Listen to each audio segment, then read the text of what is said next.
the story grows, I'm Brad Patton. Today we welcome back to the podcast Evan Diprima. Evan is playing drums with Moon Destroys, and their new album, She Walks By Moonlight, is out now. Evan talks about connecting with Juan and the journey the two took to get to Moon Destroys and the current iteration of the band, evolving their sound, the benefits of having creative control and freedom, and more. She Walks By Moonlight is an incredible album, so make sure you click the link in the show notes to check the record out. I will also link to my first conversation with Evan, where we talk about his musical background, Royal Thunder, sobriety, and more. Thanks so much for listening to this episode of As the Story Grows. If you're brand new to the podcast, welcome. Thanks for listening. Also in the show notes, you can find links to our mailing list, our Discord server, and our Patreon page, where you can support the show financially and get early access to every month. And as I mentioned on the last episode, As the Story Grows is no longer available on Spotify. So if that was your primary platform for listening, my apologies. I hope you can find the podcast on YouTube or Apple, or just on the website to enjoy. Enjoy today's conversation with Evan Diprima from Moon Destroys.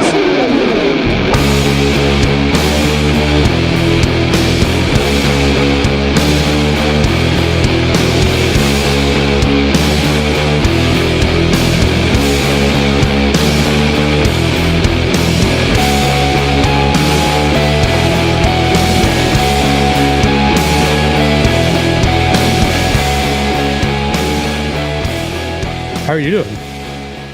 Pretty good, man. I think I told you last time we talked, I live out in North Carolina now. Yeah. So it's kind of like, there's not that many things around here, so I'm kind of like off the grid. So I'm kind of laying low, man. Yeah. You know? It's pretty good. It's pretty good. Trying to just focus on the band and do what I've always done, you know, and just hope that things don't get worse. You know, Yeah.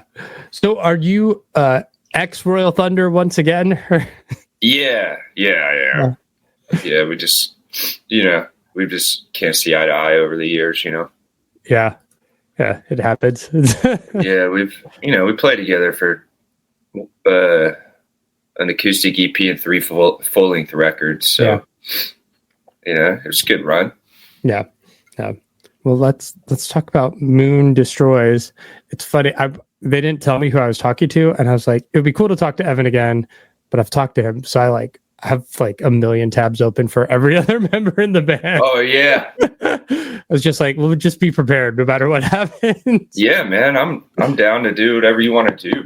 Yeah. How'd this project get started? How'd you and Juan connect? Man, so it's a long story.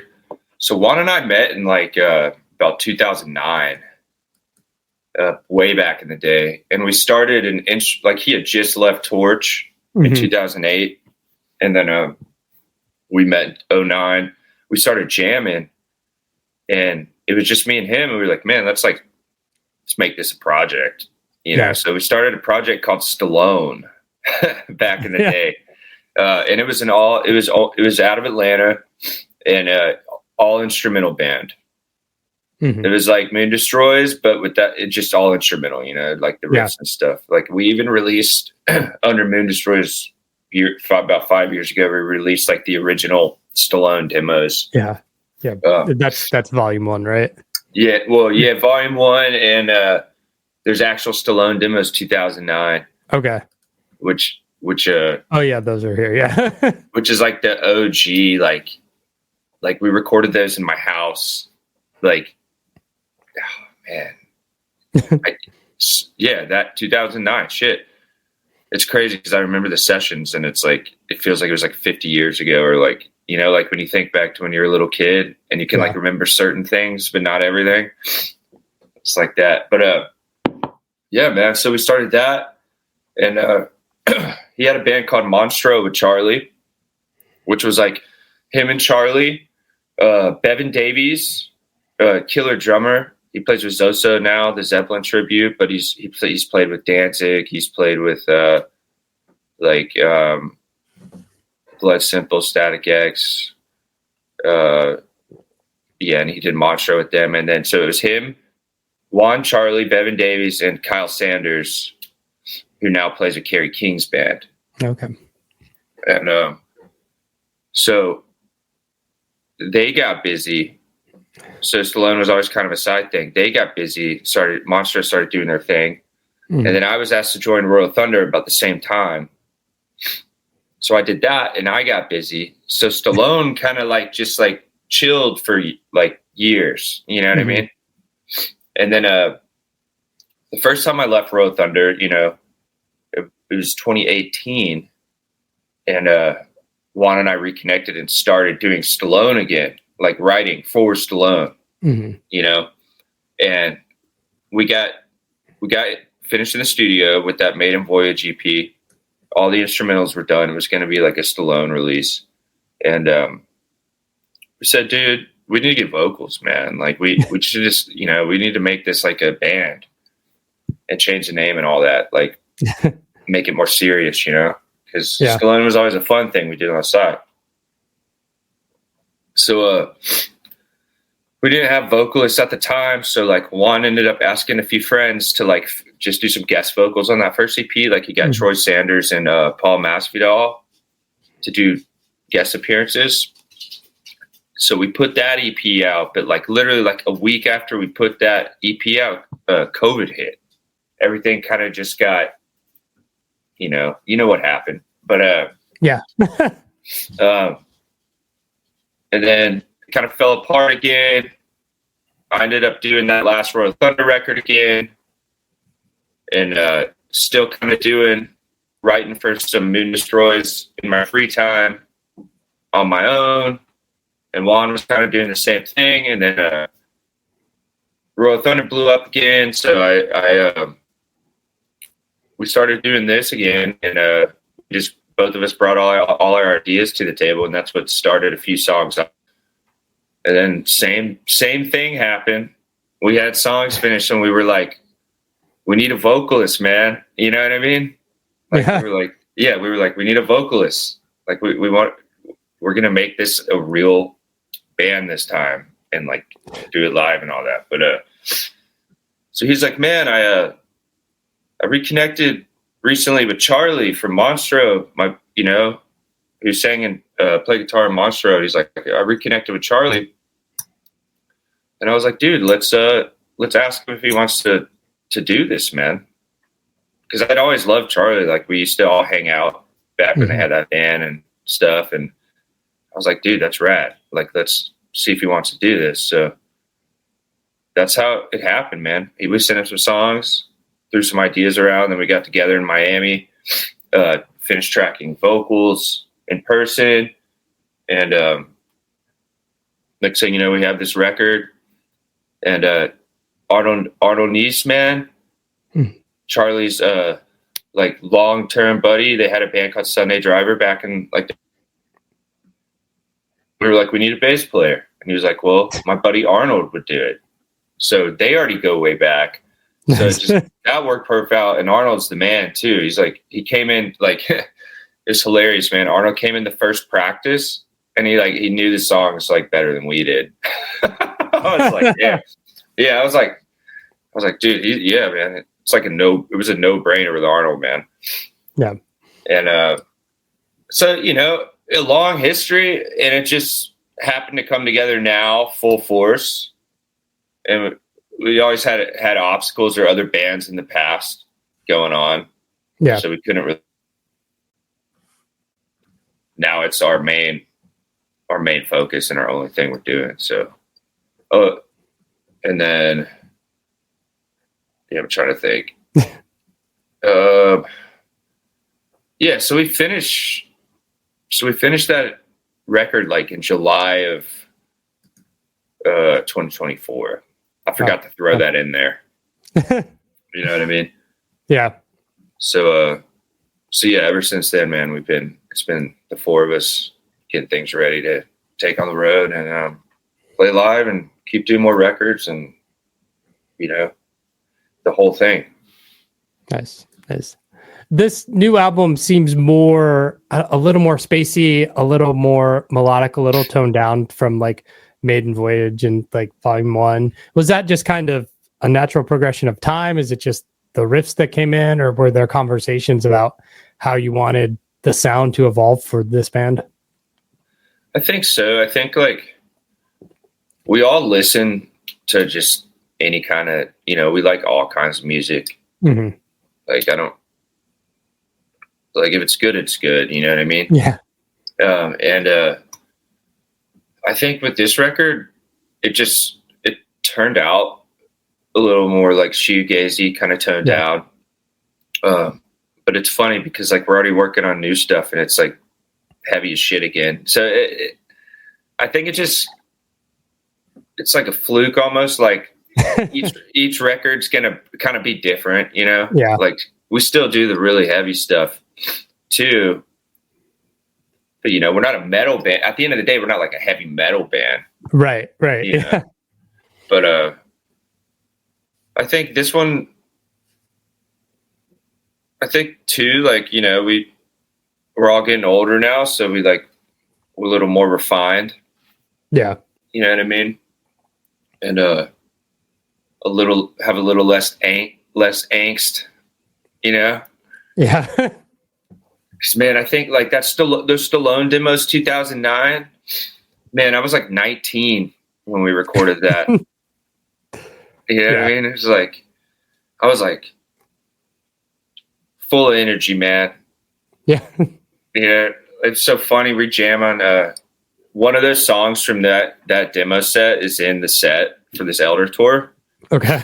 And I was like, dude, how did we used to just play this fast all the time, man? Like, what the, you know what I mean? Like this shit, it's like, it's so much faster than anything on the new record. So it's like in the set, when you hear one of those songs into the new song, it's like, it's crazy, man. Yeah. Yeah.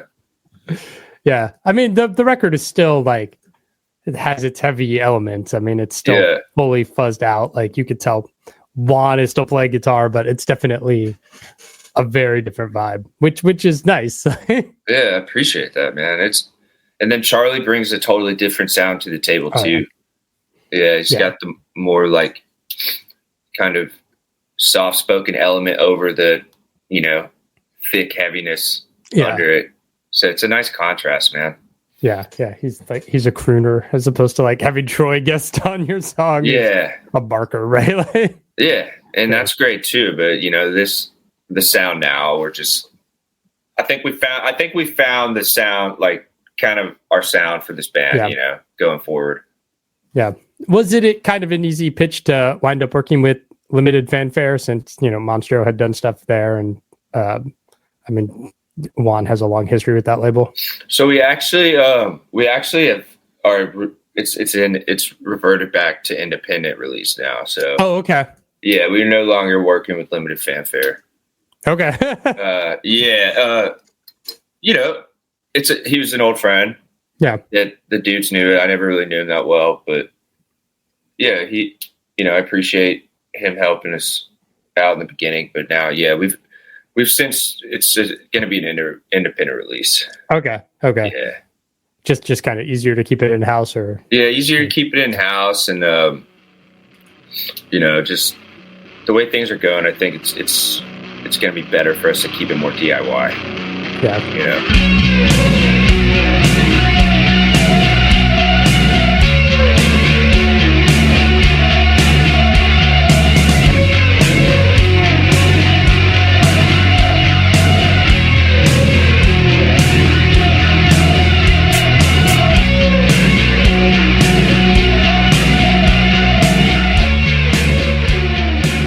She Walks By Moonlight is the name of the record. How much of the title and kind of concept came from Charlie, or how much was it a collective band decision?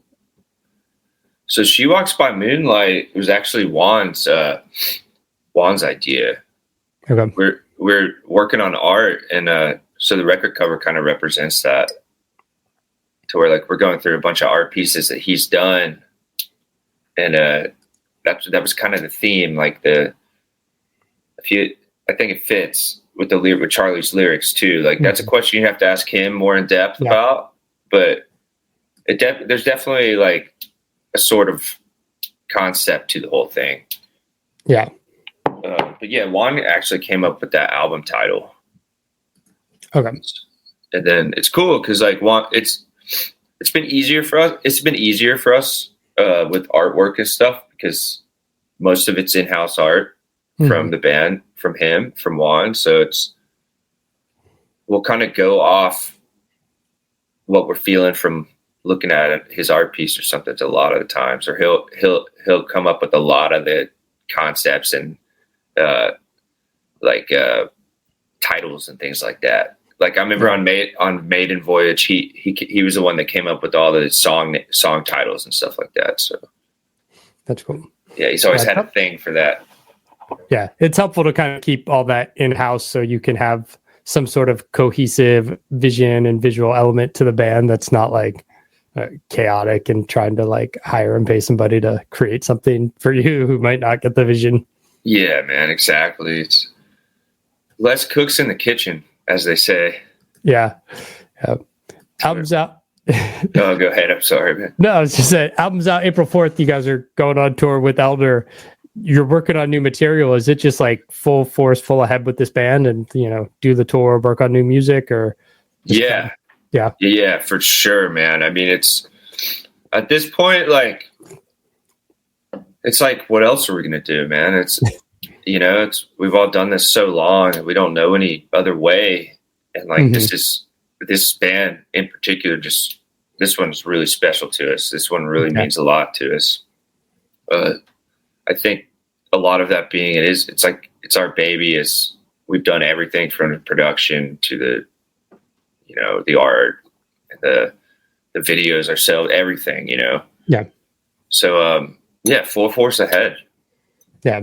Has your history, whether it's Juan and Torch or the guys in Monster, you and Royal Thunder, being in the music industry a long time, impacted the way you're looking at promoting and, how this record is getting out to the public?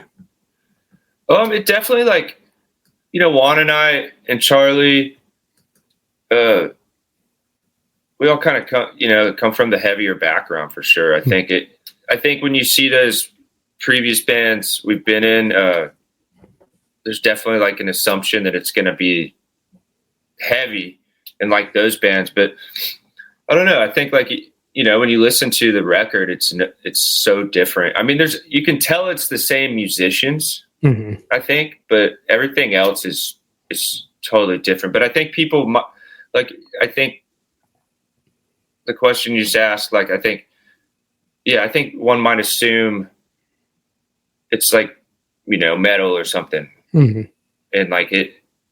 but with this band, man, my mentality is like, I want to wherever it's wanted and people need it, man.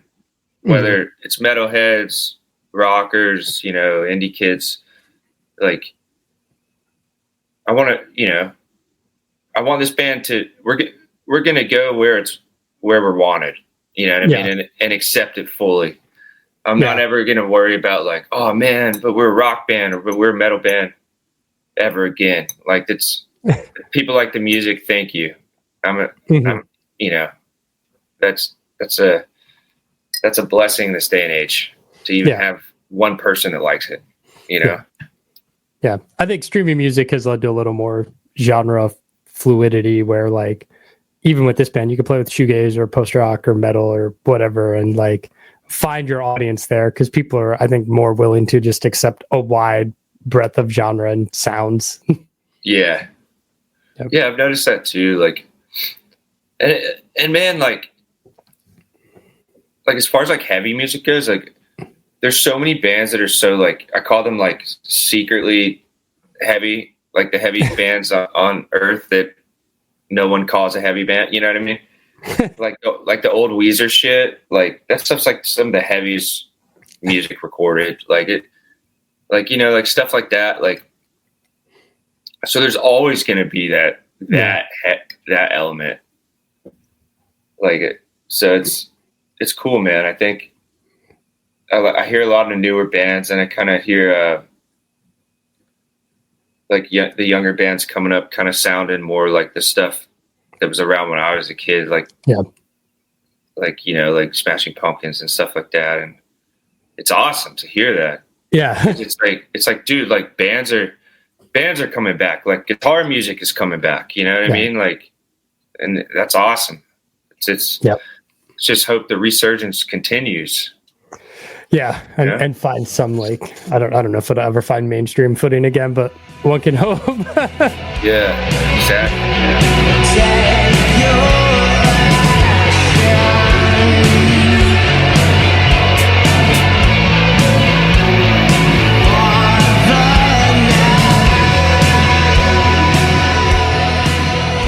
We're really excited about this one, man. It's something we've been trying to like get to this point for a decade, I'd say. But like I said, we always had other bands going on or other stuff in the way, and I'm excited, man. This is like it's a band of seasoned veterans too. Yep. So, you know, it's just fun right off the bat. Like it's always hard work, but it's like we all already have a chemistry together. Mm-hmm. You know, so we're able to just create from the beginning, so with no obstacles. So that's what's cool about it too. And we're stoked about the tour, and we really appreciate Elder taking us out. You know, we've all been touring for years, but this is this band's in particular's first tour for this new band. So I can't thank Elder enough for taking us out. That's an amazing opportunity, man. We're stoked about this record coming out. It's the first actual full length Juan and I have done together for as long as we've been playing together, if you can believe that. And yeah, man, me, Juan, Charlie, and Arnold, man, are ready to go. So, and then I appreciate you, Brian, for having us on and be able to even talk about this, man. So, As soon as you guys dropped Nearness of June, I heard that single. I was like, oh shit, this is like incredible. Like right up my alley of shit I like. So and the record is phenomenal. So, dude, thanks so much, man. It means a lot because, like I said, we mixed it, did everything. So thank you.